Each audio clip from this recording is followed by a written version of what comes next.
Gundlupet registration ಬರುತ್ತೆ. ಇದೊಂದು ಹೋಬಳಿಗೆ near ಆಗಿರೋಂಥ ಜಾಗ, ಸಿಟಿಗೆ ಕರೆಕ್ಟಾಗಿ 2 ಕಿಲೋಮೀಟ್ರ್ ಮೆಟ್ಲಿಂಗ್ ರೋಸ್ತು. ಗುಂಡ್ಲುಪೇಟೆ ಟು ಚಾಮರಾಜನಗರ ಅದು ಕರೆಕ್ಟಾಗಿ 2 ಕಿಲೋಮೀಟ್ರ್, 2 ಎಕರೆ ಕರೆಕ್ಟ್ 2 ಕಿಲೋಮೀಟ್ರ್ ಕರೆಕ್ಟಾಗಿ ಬರುತ್ತೆ ನೋಡಿ. ಇದೇ ಜಾಗ ಕೆಂಪು ಮಣ್ಣು ನೋಡಿ. ಇದೇ ಥರ 2 ಕಿಲೋಮೀಟ್ರು ಮೆಟ್ಲಿಂಗ್ ರಸ್ತೆ, ಗುಂಡ್ಲುಪೇಟೆ ಟು ಚಾಮರಾಜನಗರ ಹೈವೇ ನೋಡಿ. ಇದೇ ಜಾಗ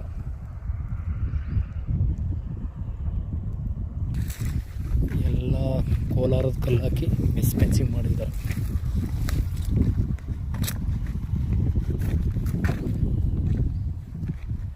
ಕೆಂಪು ಮಣ್ಣು 2.5 ಎಕರೆ 1 10 ಗುಂಟೆ ಖರಾಬು ಸಿಗುತ್ತೆ.